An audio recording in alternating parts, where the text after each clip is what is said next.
अगर इकोनॉमी में ग्रोथ होती है तो कुछ हद तक तो वो जॉब्स क्रिएट होंगी ही। ये छोटे मोटे प्रपोजल्स नहीं है, ये सरकार सच में अपना फुटप्रिंट श्रिंक कर रही है। फूड इन्फ्लेशन सबड्यूड रहेगा। ये सरकार ने ग्रोथ को प्रायोरिटाइज किया है, जो इस आई थिंक सबसे खास बात है इस बजट की।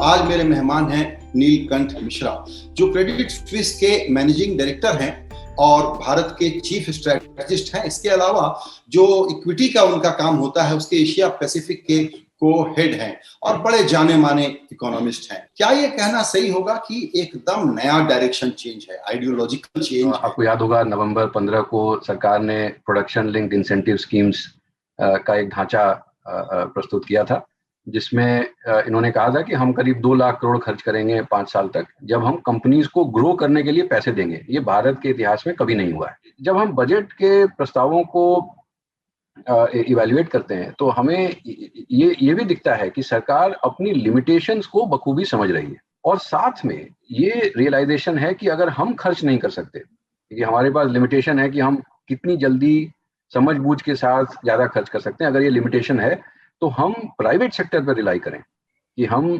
चाहें कि भाई लोगों की उम्मीद जो है वो, या जो एनिमल स्पिरिट्स कहते हैं मार्केट्स में, कि वो एलिवेटेड रहें, जिससे कि वो इन्वेस्ट करें, वो जाके खर्च करें, क्योंकि उनको फ्यूचर अपना ब्राइट दिखे। तो आई थिंक ये सब ध्यान में रखते हुए सरकार ने ग्रोथ को प्रायोरिटाइज किया है, जो इस आई थिंक सबसे खास बात है इस बजट की। तो इसको करने के लिए इन्होंने जो अपने लिए एम्बिशन सेट किया है और जितना पैसा उठाना पड़ेगा उसके कोई रिस्क है? जी, सो आप देखें जैसे बॉन्ड यील्ड्स, जो इंटरेस्ट कॉस्ट होता है जिस पे सरकार पैसे उठाती है, तो बजट के पहले वो 5.9% था, कल वो 6.13 हो गया, आज थोड़ा कम है। ये कॉस्ट भी जो इंक्रीज हुआ है, मेरे हिसाब से ये भी जब अगले 6 महीने में ये कम हो जाएगा। जैसे सरकार ने कहा है कि अगले साल नॉमिनल जीडीपी की ग्रोथ जो है वो 14.4% होगी, राइट। मेरे हिसाब से ये कम से कम 17% होगी, 18 भी हो सकती है। अगर ग्रोथ इतनी ज्यादा होती है तो टैक्सेस भी ज्यादा आएंगे। इनफैक्ट सरकार ने जो टैक्स का ग्रोथ लिया है, मतलब आप FY22 और FY20 को कंपेयर करें अगर, तो कुछ 5% CAGR पे, मतलब एनुअलाइज्ड ग्रोथ पे सरकार ने टैक्स का ग्रोथ लिया है, जो मेरे हिसाब से कम 8% या उससे भी ज्यादा हो सकता है। तो अगर ऐसा होता है तो जाहिर है कि जो फिस्कल डेफिसिट जो सरकार ने अनाउंस किया है वो डेफिसिट उससे कम आएगा, राइट। और जो बोरोइंग प्रेशर जिस कारण अभी यील्ड्स बढ़ी हैं वो भी कम हो जाएंगी। तो उनके पास अब समय है कि वो इंडिया के हेल्थ केयर इंफ्रास्ट्रक्चर को, अर्बन सोशल सेफ्टी नेट को, अफोर्डेबल हाउसिंग को, इन सब चीजों पे अगर खर्च करना पड़े तो वो अगले 2-3 साल में प्लान करके खर्च कर सकते हैं। पर अच्छी चीज ये है कि अगर इकोनॉमी खुद से बहुत तेज हो गई तो इससे वो स्टेप बैक भी कर सकते हैं। जो सरकार फिस्कल मैनेजमेंट को लेके इतना कंजर्वेटिव थी, अब क्या वो रेटिंग एजेंसी की चिंता नहीं करने का सोच गई है? देखिए, बिल्कुल मोटा अनुमान लगाएं तो 20-30 लाख करोड़ रुपए ज्यादा उठाएगी सरकार। तो इसको कैसे देखा जाएगा और ये कैसे अपनी स्टोरी को सेल कर पाएगी कि इसके लिए कोई फिक्र ना करें रेटिंग एजेंसी? पिछले 8-9 महीने में हर इकोनॉमिस्ट, हर ऑब्जर्वर यही कह रहा था कि सरकार को और खर्च करना चाहिए, और सरकार खर्च नहीं कर रही थी। तो लोग अनुमान लगा रहे थे कि शायद सरकार को रेटिंग एजेंसी का डर है, ये डर है कि भाई हम कहीं हमारी करेंसी बहुत वीक ना हो जाए। तो ये नंबर्स अनाउंस करके ये क्लियर हो गया कि सरकार को उस चीज का डर नहीं था, और अगर था तो अब गायब हो गया। आप देखें कि रेटिंग एजेंसी क्या देखती है। रेटिंग एजेंसी देखती है डेट सस्टेनेबिलिटी, कि अगर कोई इतना उधार ले रहा है तो वो चुकता कर पाएगा कि नहीं। उसका चुकता करने के लिए वो जो एक डेट टू जीडीपी रेशियो होता है, कि आपने न्यूमरेटर में डेट लगा दिया और डिनोमिनेटर में जीडीपी लगा दिया। अब अगर आपका जीडीपी ग्रोथ ही नहीं होगा तो डेट तो एनीवे सस्टेनेबल नहीं होने वाला है। अगर सरकार सोच समझ के कह रही है कि हम सड़क बनाएंगे, हम लोगों को पानी देंगे, हम लोगों को वैक्सीनेट कराएंगे, हम लोगों रेलवे में केपेक्स करेंगे, अफोर्डेबल हाउसिंग, तो अगर ये प्रूडेंटली खर्च कर रही है, इससे ग्रोथ बढ़ती है और डेट की सस्टेनेबिलिटी इंप्रूव होती है। अगर आपकी ग्रोथ ही नहीं आएगी तो आप बाकी चीजों पे कहाँ खर्च करेंगे? जैसे मान लीजिए हेल्थ केयर पे खर्च करना है, जैसे मान लीजिए अर्बन सोशल सेफ्टी नेट बनाना है, तो आपके लिए पैसे कहाँ से आएंगे? तो you have to grow out of the problem, आपको ग्रोथ को प्रायोरिटाइज करना है। और मेरे ख्याल से ये मैसेज जो सरकार ने डिलीवर किया है, इसी से आई थिंक मार्केट वगैरह भी काफी उत्साहित हो गए। अब ग्रोथ का पाथ ये होता है कि अब हम फोकस ढंग से काम करेंगे, थोड़ा टाइम लैग होगा, क्या ये अफोर्डेबल है? ये तो एक कुछ हद तक ये पॉलिटिकल डिसीजन है, राइट, कि हम जो लोग कष्ट में हैं, जिन लोगों के बिजनेसेस पे काफी नेगेटिव इम्पैक्ट हुआ है लॉकडाउन्स का, ज्यादातर छोटी फर्म्स हैं, वो नरेगा का डिमांड अभी भी एलिवेटेड है, और जो शहरी गरीब हैं इनके पास तो नरेगा भी नहीं है, राइट, वो तो बेचारे उधार लेके खा रहे हैं। और ये बात सरकार को भी पता है। अब मुश्किल ये है कि वो पैसे या वो जॉब्स वो कैसे मुहैया कराएं, कैसे उन लोगों तक पहुंचाएं, तो इसकी प्लम्बिंग एग्जिस्ट ही नहीं करती है। अर्बन नरेगा के लिए अभी पॉलिसी ही नहीं है। ये आई थिंक सरकार को भी पता है, और सरकार शायद इसके लिए कोशिश भी करेगी नए पॉलिसीज बनाने की, बट अभी पॉलिसी नहीं है, तो उसमें पैसे फेंकने से नुकसान ही होगा, फायदा नहीं होगा। सरकार रिलाई कर रही है कि अगर ग्रोथ आती है, तो अगर इकोनॉमी को ग्रो करना होगा, अगर कंपनीज में ग्रोथ आएगी तो लोगों को हायर करेंगे, राइट। अगर आपने अफोर्डेबल हाउसिंग में अगर ग्रोथ, रियल एस्टेट सेक्टर अभी भी अच्छा कर रहा है, जनवरी के महीने में भी सेल्स अच्छे हुए हैं, तो लोग घर बनाएंगे तो उसके लिए आपको लेबर चाहिए। अगर इकोनॉमी में ग्रोथ होती है तो कुछ हद तक तो वो जॉब्स क्रिएट होंगी ही, और इनफॉर्मल सेक्टर को सपोर्ट करने का भी यही तरीका है। एक जो और कमेंट्री आई है वो ये है कि इस बजट में दरअसल स्टैंड अलोन रिफॉर्म की बहुत सारी बातें हैं, लेकिन जिसको कहते हैं स्ट्रक्चरल रिफॉर्म, ऐसा कुछ लोगों को नहीं दिख रहा है। आप इसको कैसे देखते हैं? प्राइवेट सेक्टर, हर आदमी जो है, हर बिजनेस जो है, वो अपना डिसीजन अलग रैशनल से लेता है। जैसे आप देखेंगे कि इस बजट के पहले भी एक सीमेंट कंपनी ने कहा कि हम कैपेसिटी एक्सपैंड करेंगे, तो ग्रोथ तो हो ही रही है, इन्वेस्टमेंट भी हो ही रहा है। तो जो इसमें और जो स्ट्रक्चरल रिफॉर्म्स हैं, जैसे आपने मान लीजिए लेबर को लॉज को बहुत हद तक सिंप्लीफाई कर दिया, तो ये इस तरह के चेंजेस जो हैं, ये आप हर दिन कर नहीं सकते। बजट के अनाउंसमेंट्स को अगर आप देखें, तो जो मेरे से मतलब जो ज्यादा पॉलिटिकली अवेयर कमेंटेटर्स हैं, जो पॉलिटिक्स पे ज्यादा कमेंट करते हैं, उन्होंने कहा कि भाई ये प्राइवेटाइजेशन वर्ड बजट में आना अपने आप में एक बड़ा अचीवमेंट है। अब आप कह रहे हैं कि भाई इन सेक्टर्स को अब ये नॉन स्ट्रेटेजिक हैं, इसमें या तो हम बंद कर देंगे या इनको बेच देंगे, प्राइवेटाइज कर देंगे, और उसमें बैंक्स को भी इंक्लूड कर लिया। तो जो बाकी के पीएसयू बैंक हैं, उनको लगेगा कि यार अपना परफॉर्मेंस इंप्रूव करते हैं, नहीं तो ये बेच देंगे हमें भी, राइट। तो ये सिग्नल बहुत स्ट्रांग जाता है। तो मेरे हिसाब से ये एक छोटा मोटा रिफॉर्म नहीं है। एक सरकार अब समझ रही है कि banking capacity, financial system capacity India में कम है, तो जब ग्रोथ पिकअप होगी तो फाइनेंशियल सिस्टम को उसको क्रेडिट मुहैया कराना होगा, और वो कहां से आएगा अगर पीएसयू बैंक ग्रो नहीं करेंगे। इस बजट के बाद किस सेक्टर में, इकोनॉमी में नई थीम्स क्या इमर्ज होकर आने वाली हैं, थोड़ा उसके बारे में बताएं। चेंज इन ट्रेजेक्टरी वो पिछले 2-3 महीने से ही दिख रहा था। तो मार्च से मई जून तक लोग खाली ऐसे कंपनीज को खरीद रहे थे, के स्टॉक खरीद रहे थे, जहां की FY22 यानी जो आने वाला फिस्कल ईयर होगा, उसमें किसकी अर्निंग गिरेंगी नहीं। अब हम ये कह रहे हैं कि अगर ग्रोथ रिवाइव होती है तो बैंक्स के लोन बुक्स पे अच्छा असर पड़ेगा, उनके जो एग्जिस्टिंग बुक में पेन है, जो उन्होंने लोन्स दिए हैं उनमें कितने प्रतिशत लोन खराब होते हैं, वो कम हो जाएंगे।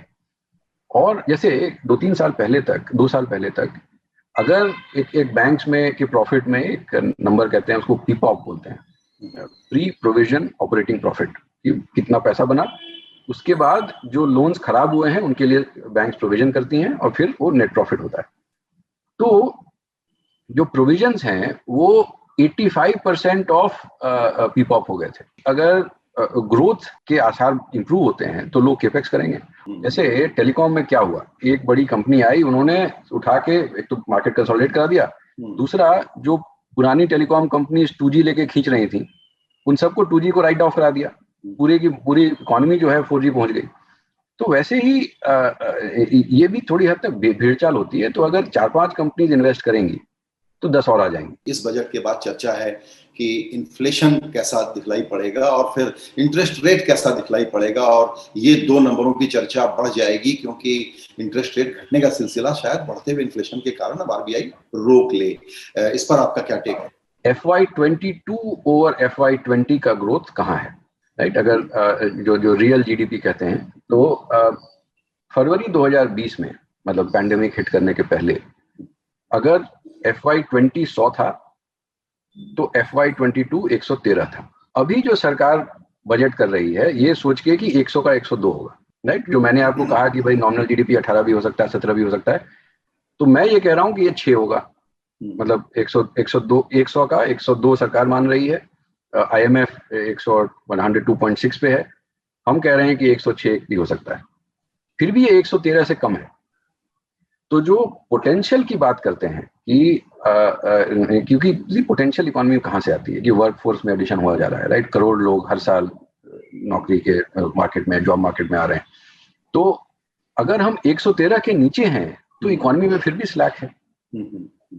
तो अगर आप प्रूडेंटली खर्च कर रहे हैं, अगर आप जो भी खर्च कर रहे हैं वो सोच समझ के और प्रोडक्टिवली खर्च कर रहे हैं, तो इन्फ्लेशन का रिस्क जब तक हम वो 113 का 118 नहीं होता है, और वो एक साल बाद वो 113 जो है 120 होने वाला था, तो जब तक वो जो लाइन थी उसको हम लोग वापस ब्रीच नहीं करेंगे, इन्फ्लेशन का रिस्क मेरे हिसाब से कम है।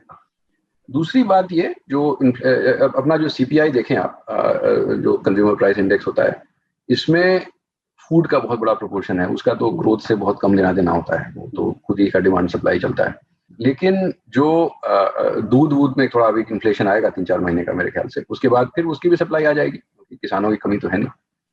तो मेरे हिसाब से फूड इन्फ्लेशन सबड्यूड रहेगा जब तक इकोनॉमी में स्लैक है। वो जो ग्रोथ के कारण जो इन्फ्लेशन आती है नॉर्मली, वो अभी थोड़ी दूर है। और ये जो हार्ड कमोडिटीज में इन्फ्लेशन आ रहा है, स्टील में, आयरन ओर में, ऑयल में, प्लास्टिक्स में, ये मेरे हिसाब से 5-6 महीने में फिर गिर जाएगा। तो ये जो है जो स्पर्ट आया है, मेरे ख्याल से मे बी अगस्त सितंबर तक ये वापस फेड करना शुरू करेगा। तो मुझे नहीं लगता कि इन्फ्लेशन की कोई बहुत बड़ी प्रॉब्लम अभी दिखने वाली है। अभी growth is much more important. ऐसे में बड़ा जरूरी होगा कि कमाने के हिसाब से अच्छी और नॉट सो अच्छी कंपनियों की पहचान कैसे की जाए, तो आपका वो फिल्टर क्या होता है? अगर सब लोग एक साथ इन्वेस्ट करना शुरू करें तो फिर एक वेव ऑफ ग्रोथ आती है उसमें, और कुछ काफी लोगों को नौकरी मिलती है, फिर वो कंज्यूम करना शुरू करते हैं वगैरह वगैरह। सो आई थिंक एक इकोनॉमी में एक फेज आया था 2011-12 के बाद, जब ये साफ हो गया था कि बहुत करप्शन है, सरकार पे ट्रस्ट कम हो गया था, बड़ी कंपनीज पे ट्रस्ट कम हो गया था, बैंक्स में काफी NPA घुस गए थे, मतलब काफी लोन्स खराब हो गए थे। अब उस फेज को हम छोड़ के आगे बढ़ रहे हैं। तो ऐसे में क्या होगा कि जो कंपनीज हैं वो एक के बाद एक इन्वेस्ट करना शुरू करेंगी। ये बहुत अर्ली स्टेज है। आप जो प्रॉब्लम की बात कर रहे हैं वो प्रॉब्लम भी आएगी, बट वो स्टेज आने में अभी समय है। ये मैं कहूंगा जो अर्ली स्टेज ऑफ रिकवरी में अभी अच्छी कंपनीज इन्वेस्ट करती हैं, बड़े प्लेयर ही ठीक से काम करते हैं, बड़े प्लेयर ही कर पाते हैं। बिल्कुल। डेटा को लेकर के बड़ा डिबेट था, आप लोगों को दूसरे सोर्सेस से डेटा देखने पड़ते थे। इस बार थोड़ा सा डेटा ट्रांसपेरेंसी कहें या थोड़ा सा खोल दिया कि भाई देखिए हम बता देते हैं आपसे। इज इट कंप्लीट और is it a work in progress? अभी डेटा ट्रांसपेरेंसी और चाहिए। बजट की ट्रांसपेरेंसी तो काफी इंप्रूव हो गई है। जैसे पहले होता कि जब डेट टू GDP कैलकुलेट करना है तो उसमें आपने फूड कॉर्पोरेशन ऑफ इंडिया का डेट लिया कि नहीं, तो अब 4 लोग डिबेट कर रहे हैं कि नहीं उसके चार्ट में नहीं है, इसके चार्ट में है। अब सब कुछ सामने है, राइट? अब आप देख लीजिए और आगे बढ़िए। तो ये तो हो गया। अभी कुछ 3.25 लाख करोड़ सरकार का कैश जो है वो RBI के पास है, राइट? और ये अब नॉर्मली हाई है, इस समय में ऐसा नहीं होता है। थोड़ा आप खोजबीन करें पता चलता है कि बहुत सारा कैश स्टेट गवर्नमेंट्स का है, क्योंकि स्टेट गवर्नमेंट से खर्च ही नहीं हुआ। आप समझें कि बहुत सारे स्टेट्स, अब कुछ स्टेट्स को प्रॉब्लम है भी कि उनको इस साल टैक्सेस बहुत कम आए हैं क्योंकि लॉकडाउन के कारण नुकसान हुआ। अब उसके बावजूद उनका कैश जो है वो सरप्लस कैश पड़ा हुआ है। उनका डेफिसिट कितना है वो कुछ पता ही नहीं है। तो और जो नया बजट भी आएगा, जैसे अब स्टेट गवर्नमेंट के बजट आने शुरू हो जाएंगे, उसमें भी ये जैसे हमारे बिहार का ही आप बजट देखिए कि रिवाइज एस्टिमेट्स में 7.5-8% डेफिसिट आता है और एक्चुअल डेफिसिट 3 का होता है। तो क्या होता है कि वो जब बजट बन रहा होता है तो उस साल का ही नंबर सरकार के पास नहीं होता है और बहुत सारे डिपार्टमेंट्स हैं बोलते हैं अरे खर्च ही नहीं हुआ, चलिए ले लीजिए वापस। तो इस तरह का आई थिंक ये डेटा इंप्रूवमेंट जो है, और ये आई थिंक केंद्र सरकार के लेवल पे भी अभी काफी हद तक क्लेंजिंग हुई है, but as a system I think हमें अपनी इकोनॉमी के मेजरमेंट को और इम्प्रूव करना चाहिए और काफी स्कोप है इम्प्रूवमेंट का। रिटेल इन्वेस्टर्स बहुत आ रहे हैं बाजार में, जो बहुत अच्छी बात है। इस बजट के बाद जाहिर है कि ये माहौल बढ़ेगा ही। ऐसे लोगों को आपका कोई कजिन आपसे पूछता है तो आप क्या सलाह देते हैं? अगर आपका कोई और काम है, आपकी दिनचर्या, आपकी जो आमदनी है वो कोई और काम करके चल रही है, तो आपके पास तो और भी कम समय है। तो बहुत ज्यादा मार्केट में स्पेकुलेट करने से ज्यादा मतलब लगता है कि मार्केट जा रहा है तो कुछ आसान से पैसा बन सकता था, वो बनना चाहिए। बेस्ट इज कि अगर आप जवान हैं, आप कुछ पैसे हर साल मार्केट में लगाते रहें, ये आपका फोर्स सेविंग होता रहेगा और 15-20 साल बाद जब आपके बच्चे कॉलेज जाने को तैयार होंगे, जब आपको बड़ा घर खरीदना होगा, तो उस पैसे का आप यूज कर सकते हैं। ये फालतू की ट्रेडिंग और आज इस स्टॉक पे पैसा लगाया, कल किसी और ने टिप दे दी, इससे ये अपने कजिन को मैं यही बताता हूँ कि भाई इसमें आज तक किसी को बहुत सक्सीड होता मैंने नहीं देखा।